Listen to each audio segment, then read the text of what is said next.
Ayun, hello!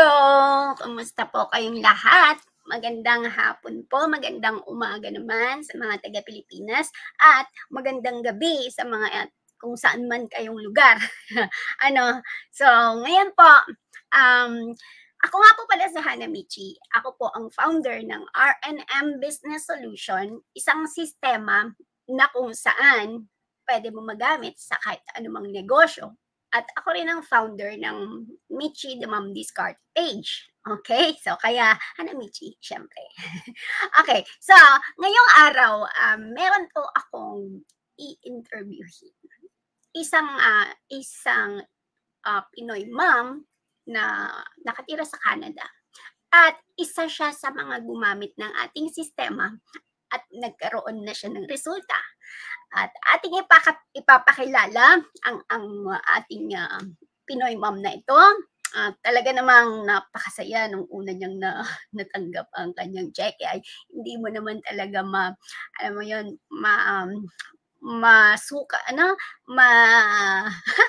hindi mo masukat yung kasiyahan niya. Ganyan, So, napakasarap sa pakiramdam kapag nakakatulong ka talaga sa tao. Okay, so itong sinasabi ko ng isang mommy na taga-Canada, actually taga New Brunswick siya. May mga, hindi ko alam kung ilan anak niya, nakalimutan ko na. Okay, basta, may mga anak siya, syempre, at nagtratrabaho siya sa isang government sa Canada, sa procurement service. Yun, alam mo yung mga bumibili ng mga supplies para sa mga kagamitan sa isang departamento, ganun. So, sila yon. Okay, so ipapakilala ko na. So, si Coach Rachel Bainbridge, taga New Brunswick, Canada. So, atin na pong i-welcome si Rachel, si Ma'am Rachel, or Ate Rachel. Okay, so yan, dito na siya. Yan, hello! Hello! Kamusta? Ayan, so katulad ng sinabi ko, siya ay isang Pinoy ma'am na taga-Canada. Tama ba ako? Okay, taga New Brunswick ka, di ba? Oo. O, di ba? Kaso lang, hindi ako sure kung dalawa yung anak niya or isa lang. Kasi Isa lang. ang lagi ko lang nakikita yung babae na, di ba? So, Oo. tama, isa lang. Isa lang. Hindi, dalawa, pati yung aso mo. Yes. Diba? Tama, dalawa nga. Okay. So, sige, bigyan mo nga kami ng quick background mo sa sarili mo. Okay, so kamusta po kayong lahat? Ako po si Rachel Bainbridge, nakatira sa Canada, New Brunswick, Canada. Ako'y pinanganak at laking Oriental Mindoro sa Pinas. And pero most of my time was spent in Manila. Doon ako nagtapos ng university. And then nakapag-asawa ako ng Canadian, kaya napunta ako dito sa Canada. So dito naman sa Canada, isa akong government employee, full-time na.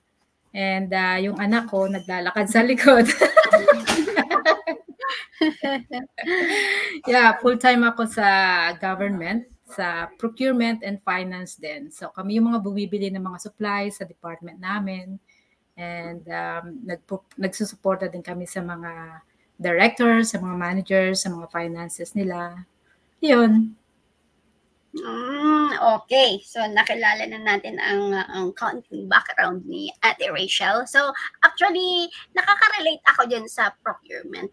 Kasi nung nasa Pilipinas ako, ang trabaho ko, nakikibidding ako sa mga departments, government, ganyan. Pero sa akin, sa Department of Education. So, buong lahat ng school sa Pilipinas ay kami yung nagdi-deliver ng mga upuan sa mga schools. Okay, yeah. So ako mismo yung nakikipag-transact doon sa procurement service. So, yun, sila talaga yung mga bumibili ng mga supplies ng buong department. Diba? Yeah. Yan. Kaya, minsan, ako, very friendly ako sa mga taga-procurement. Kasi para, pag halimbawa, meron silang gustong bilhin, di ba? Ikaw yung una nila. I-prioritize yung request mo, di ba? Oo. Kaya medyo sanay ako sa gano'n, sa relationship, sa sa marketing, kasi yun talaga ako. Yun talaga yung experience ko. So, nice. Gano'n talaga. Yun. So, syempre, para makilala ka nila, para maging kaibigan mo sila, talagang yung relationship. Kasi, halimbawa, di ba, halimbawa sa kanila may kailangan silang laptop, computer, yan. Kung meron sa'yo lahat, alam nila na meron ka, source ka, ikaw tatanungin nila, di ba? Yeah. Yan, sasabihin nila, ay, Hana Michi, may kailangan kami, baka may alam ka. Ayun naman, so ako naman yung gigitna. Ganun. Pero kung kaya kong isupplyan, ako yung nagsusupply. So, yun, kaya nasanay talaga ako sa business. Anyway, masyado na tayong nakakalayo. Nakarelate lang ako.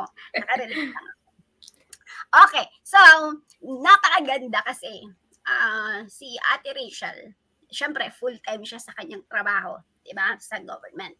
Pero, at the same time, nagbi-business siya on the side. Diba? Ang kagandahan ng business niya on the side is 2 oras lang, 3 oras sa isang araw is okay na. Diba? At nag-work talaga.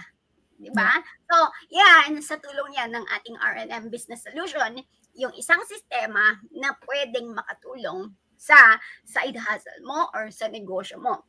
Kasi alam mo naman na ngayon, pag may trabaho ka, hindi na yun sapat na yun lang sa trabaho mo lang yung income. Kailangan talaga may side hustle ka or alam mo yun, may mga extra income ka. So, sa tingin ko napakalaking tulong para kay Ate Rachel nung ating sistema. Kasi kung wala yung sistema, hindi niya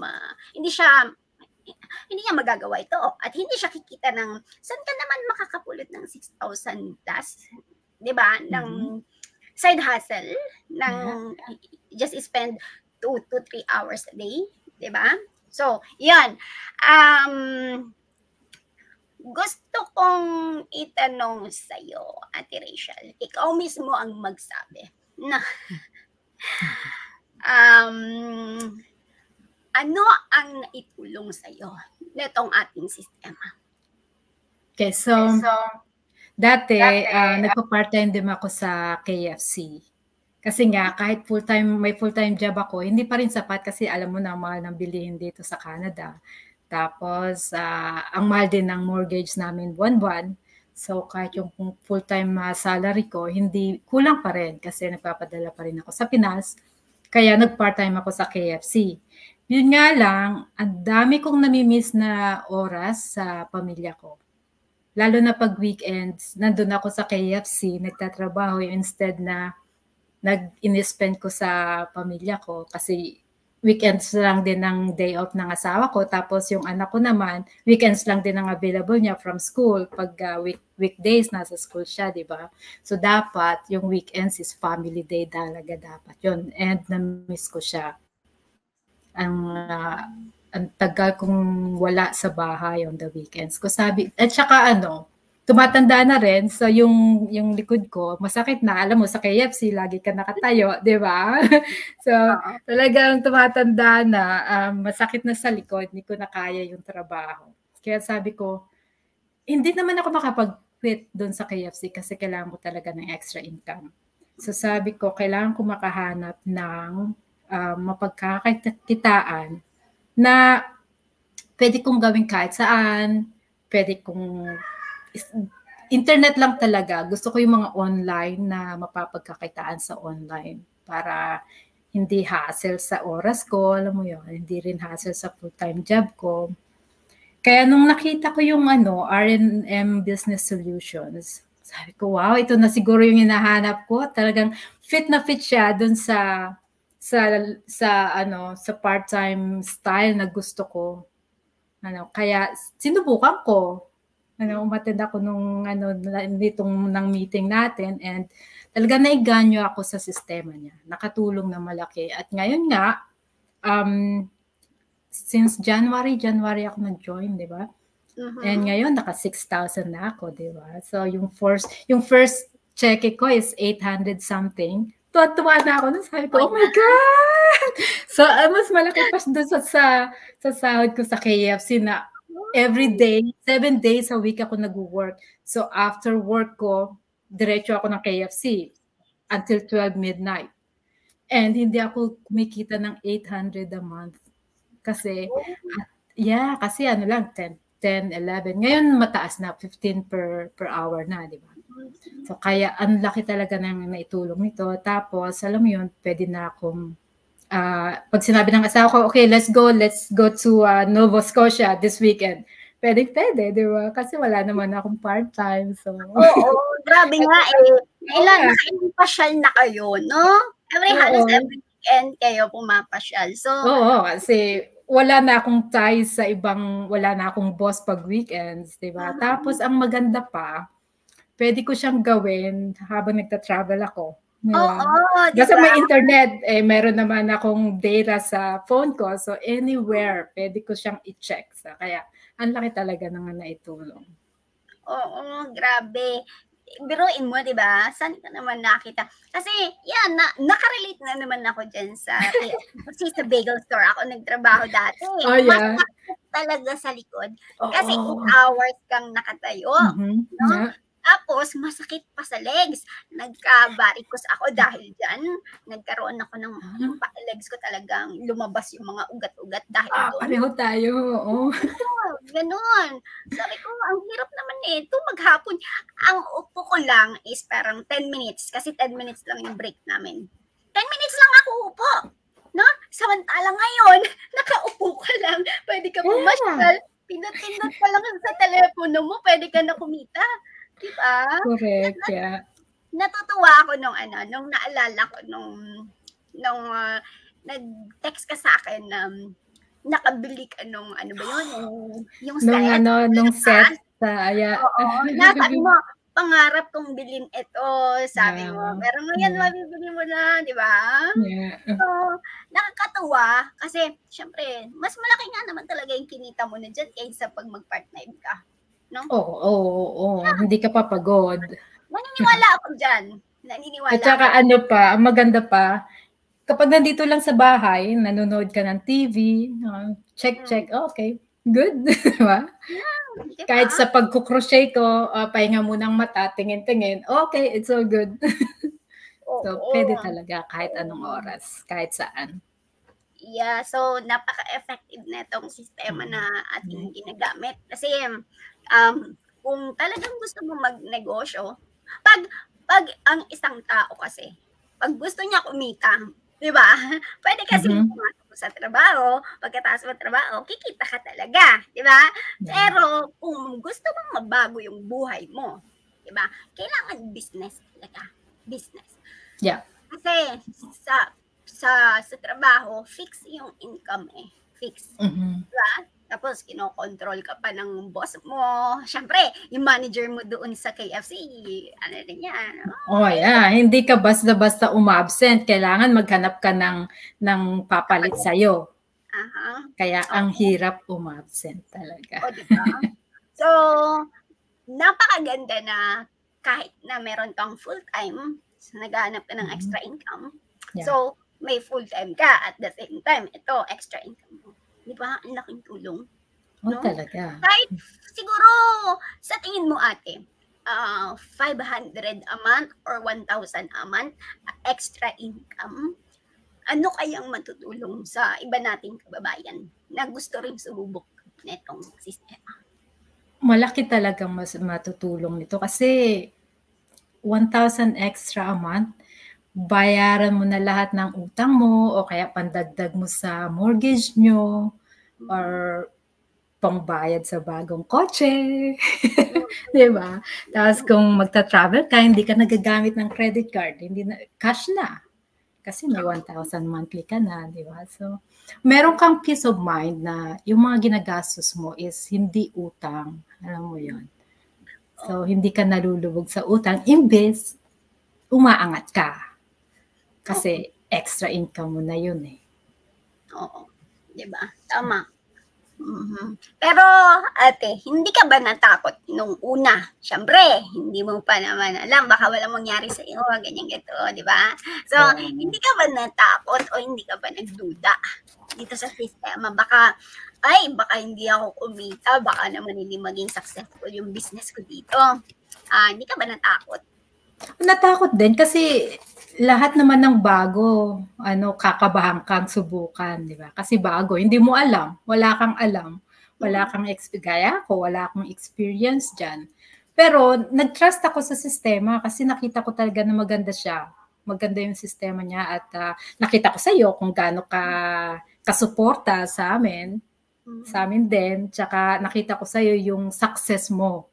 So, ikaw yung naging model ko. Sabi ko, kung kaya ni Hana, kaya ko rin. Plus, ito yung sistema. Sa nakita ko sa sistema, copy-paste lang siya. So, copy-paste, ang dali lang nun, di ba? So, kukopyahin mo lang. Nandun na yung sistema. Kukopyahin mo lang. And, upo ka na lang, watch, and, you know, manage, and that's it. Kikita ka na monthly, o, di ba? 6,000 for since January. So, 6 months. So, kumita ako ng average 1,000 a month, di ba? 1,000 a month. Saan mo hahanapin yun? Kung nakaupo ka lang. Ngayon, nakaupo lang din ako, pero kumikita ako dahil sa sistemang RMN Business Solutions. Akalain mo yung 1,000 a month, yung 200 doon or yung 300 doon, pwede mo na rin pangpadala sa Pilipinas. Kung meron padalahan sa Pilipinas, napakalaking tulong nun At alam mo, nabanggit mo yan, kasi dati, hinihintay ko pa yung sahod ko. So, minsan tumatawag si nanay, Neng, wala na akong pera. Sahod ko pa sa next week. Next week ako padala. Ngayon, hindi na. So, wala kang pera, okay. Ito, meron na akong extra. Padala ko na agad, di ba? Ay, diba? Nakaka-touch yung mga ganun na dapat, ay talagang nabago niya nga yung Nabago niya talaga. Malaki na, maliit na bagay, pero kung iisipin mo, and isa-summarize mo, sumatotal mo, ang laki pala. Ngayon ko nare-realize na ang laki nang naitulong sa akin.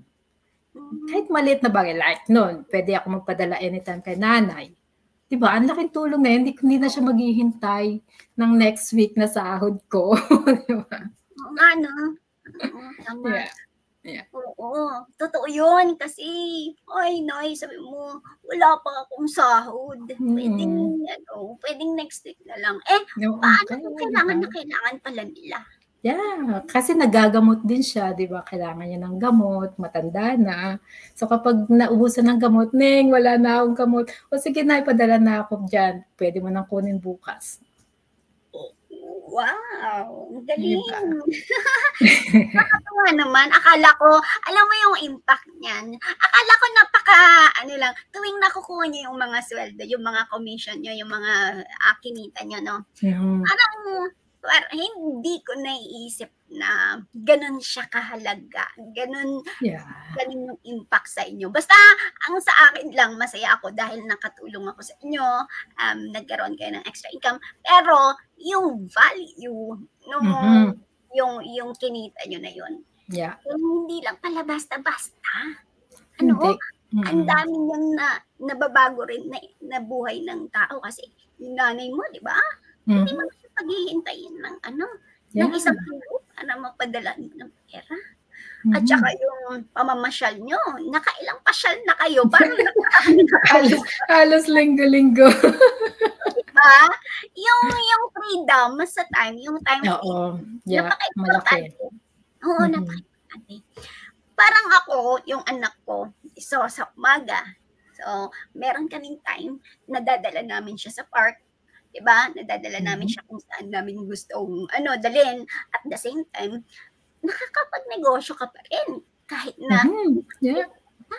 Tapos, nabibigay mo yung oras na kailangan ng anak mo, na kailangan ng pamilya mo. Diba? Nakakatuwa naman. Grabe. Yeah. Tsaka rin, so itong anak ko, alam mo na, lumalaki, 14 years old na siya. So, may nakikita siyang damit na uso. Sa dati, sabi ko, next month na. Wala yan sa budget ko. Ngayon, medyo nabibili ko na yung mga gusto niyang damit. Kasi alam mo naman, teenager, nagbabago-bago yung style nila, di ba? So, ang mahal. So, at least ngayon, medyo nakakaluwag-duwag na dahil sa extra na kinikita ko dito. Medyo na-afford na namin yung mga kailangan niya. galing, no? Pero may gusto akong isang tanungin sa iyo. Syempre, yung marami din naman talagang may gusto magnegosyo, pero minsan yung iba nahihirapan sila or baka yun nga takot sila or hindi sila sanay, no? Ikaw ate, syempre may mga rejections diyan, di ba? May mga failure, may mga alam mo na, may mga negative things na nagdaan bago mo yan nagawa sa iyo. So, ano yung bagay na bakit ka nag-stay at bakit mo siya tinutuloy-tuloy at bakit mo to ginagawa? Bakit gusto mo siyang gawin? Kailangan. Yes. Bakit? So, una kasi sabi ko nga, yung sistema is nandyan na, napakadaling gawin. Kukopyahin mo lang. Pangalawa, yung suporta mo, yung suporta ng grupo natin. Dito ko lang natagpuan na yung mga ka-member natin dito, yung mga kasamahan ko dito is parang magkakapatid, parang pamilya, ang saya-saya. Di ba? So, tulungan talaga, tulungan. Kaya, ang sarap ng sistemang ito kasi meron akong bagong pamilya. Kasi dito sa New Brunswick, wala akong mga kaibigan. Kasi ang lalayo ng kapitbahay. At least dito, di ba, meron akong makakakwentuhan. Tsaka may body-body system. Meron tayong tulungan. Kaya nagustuhan ko siya talaga. At saka yung compensation. Ang laki ng naitulong sa amin. Ang laki ng nabago sa buhay namin mula na mag-join ako dito. Tapos yung mga rejections, lang yun, ginagamit ko yung mga rejections as parang nakakatulong sa akin kung paano ko i-improve yung sarili ko. Diba? So you learn from causes ng mga rejection nila and then mag-build ka ng panibagong effort para next time maribat mo yung mga rejection or meron ka ng sagot sa mga rejection. Kasi yung rejection talaga nandyan lagi yan. So, hindi ko siya kinukuha as I don't accept it as hindi ko siya pinipersonal. Ginagamit ko siya para mag-improve ako as a person, mag-improve ako as a business entrepreneur, gano'n. Galing. Oy, ang galing naman. Oo, tama. Totoo yun. Kasi, ang negative, ang rejection, nandyan din yan eh. Ang problema, nandyan yan. So, dapat lagi kang ready sa problema. Dapat, bago pa dumating yung problema, meron ka na-anticipate mo na siya. Oo. Mali yung sinasabi nila na huwag mong isipin ang problema. Hindi. Kailangan isipin mo na may darating na problema para mapaghandaan mo. Correct, yeah. Kasi ang problema, nandyan lang yan. Nandyan wala.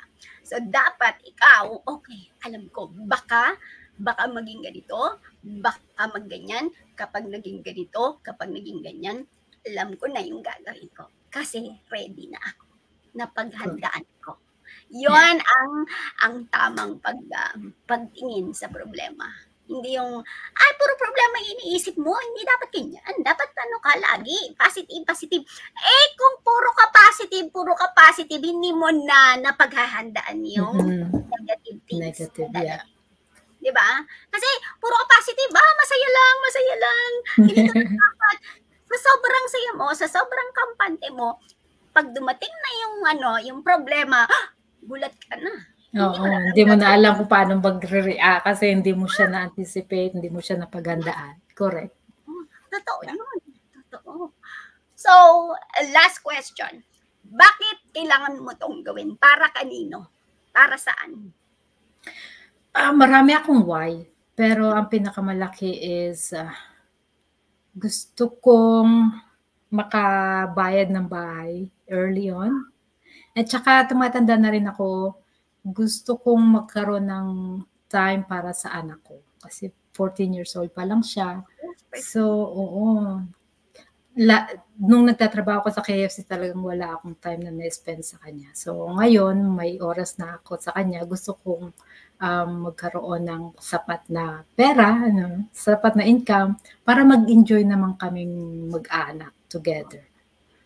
Mahilig siya mag-travel, gusto niya mag-travel. So, at least now, we can afford it na dahil dito sa solusyon na to, dito sa sistema na to, di ba? Saya-saya. Oo, di ba? Wow. Magandang magandang why. Katulad malaking why talaga siya. Oo. Dapat ang why mo is yung kaya niyang labanan lahat ng rejection. Yeah. Dapat kaya niyang labanan lahat. Kasi kung mababa lang yung why mo, wala. Ay, okay na. Ayoko nang gawin. Yeah. Kasi okay lang naman kahit hindi mangyari to eh. Ganun, di ba? Okay lang kahit pwede mo bang sabihin na ay ayoko nang gawin yan kasi okay lang kahit wala akong oras sa anak ko. Pwede mo bang gawin? Pwede mo bang sabihin yan? Iba yung pwede. Kaya dapat gagawin mo to. Dapat malalim yung why mo. Para walang makakatalo sa iyo. Oo. Dapat ganun. Para walang makatalo. Kailangan hanapin sa mga ibang nanonood dito. No? Sa mga nanonood dito sa atin. So, kung kayo po sa tingin nyo, siyempre may mga single pa dyan. No? Minsan, masyado pang mababa yung why nila kasi ang iisipin yan, ay, ang hirap naman na ito gawin. Okay lang kahit hindi ko na yan gawin kasi naman, di ba? Wala naman akong anak na papakainin. Wala naman akong asawa na bubuhayin. Ganon. So, hindi malalim yung why nila. Pero, hindi nila naiisip minsan. Baka ang why nila yung magulang nila. Di ba? Yeah. Pwede yun eh. Or yung retirement nila. Di ba? Kaya dapat hanapin mo talaga, ano ba talaga ang dahilan bakit kailangan ko itong gawin? Hindi pwede na ano ang dahilan bakit gusto kong gawin to. Iba kasi yung gusto at saka kailangan eh. Magkaiba yun. Magkaiba. Ako, kailangan kong gawin to para makasama ko na yung 4 na anak ko sa Pilipinas. Kasi hindi ko gagawin to, hindi ko sila makikita. Hindi ko sila makakasama. O, sa tingin mo, yung mga rejection, matatalo nila yung why ko. Hindi nila matatalo yun. Diba? Yeah. So, ayan. Ano naman ang masasabi mo para sa mga gusto rin magkaroon ng negosyo pero takot or baka skeptical sila? No? Baka nagdududa sila na sa sarili nila. Ganon. So, ano ang masasabi mo? Masasabi ko, kasi ganyan din ako dati, duda rin talaga ako, takot din akong sumubok. Pero, sinubukan ko kasi nga malaki yung why ko eh. Kailangan ko talaga siya. So, kung kailangan nyo po talaga ng extra income, itong R&M Business Solutions, makakatulong siya sa inyo ng malaki. So, subukan nyo po muna kasi, gaya nga na nasabi ko, totoong tao po kami dito, totoong negosyo ito, totoo po si Hana, totoo po ang team na magsusuporta sa inyo dito, you'll gain a family, you'll gain friends, and yun na rin, magi-improve yung lifestyle mo, magi-improve yung financial mo, so it's worth to try. Yun lang po masasabi ko. Ito, totoong tao ako, Purutin mo nga yung sarili mo. So, ang sa akin lang, gusto talaga ni Hana na makatulong sa mga mommy or sa mga daddy or kung single ka man, meron kang goal sa buhay. Tutulungan ka ng sistemang ito, tutulungan ka ni Hana, and tutulungan ka ng grupo. Magtutulungan tayo dito. Talaga maganda ang suporta. So, walang iwanan. Yeah, walang iwanan. Yeah, walang kasi iwanan. May iwanan dito, pati ako maiiwan. Yes. Ayun. So, maraming salamat, Ate Rachel. Salamat din. Hindi na natin ito papahabain pa. At syempre, hindi naman natin kailangan na magdrama-drama pa dito kasi ang buhay natin ay punong-puno na ng drama. So, kailangan papalakasan lang tayo ng loob. Alam mo yun, naghihilaan tayo pataas, hindi tayo Ilan pababa. Yeah. Okay, so maraming salamat. I hope nag-enjoy ka dito sa ating interview, no? At kapag syempre pag lalaki pa ng lalaki ang kikitahin mo, interview mo ulit kita. 'Di ba? Baka hindi mo na ako mahagilap. Sobrang laki ng kinikita mo, ha? Sabi ko, nasa beach ako, Hana. Mamaya na lang. Busy ako, nagbibit ako, baka ganun na. May facial ako today, okay? Oh my God! Botox ako ngayon. Nandito ako sa, sa Las Vegas. Dinner, nagbe-breakfast. Ganun. Sarap, no? Ang sarap isipin, pero huwag lang nating isipin yan kasi kung may gagawin tayong action, talagang mangyayari yan. Yeah. Mangyayari talaga yan, mangyayari. Basta, isipin mo na, isipin mo na nandun ka na sa gusto mong puntahan. Ayun. So, I hope nag-enjoy po kayo sa mga nanonood po sa atin. I hope nag-enjoy po kayo sa nakaka-inspire na story ni Ate Rachel. No? Kung gusto niyo rin po subukan ang aming sistema, i-click lang po ang button sa baba para mag-set po ng appointment at pwede po akong mag one-on-one po tayo. Okay? So, available po ako anytime. Mag-set lang po kayo ng appointment. Okay? So, kung gusto niyo pong maging katulad na Ate Rachel na kumikita na buwan-buwan ng 1,000, di ba? Hindi mo ng 1,000 dolyar. Ay, ang sarap-sarap. Ayun, maraming salamat po sa panonood. Okay, thank you po. Salamat po. Bye. Salamat, Hana.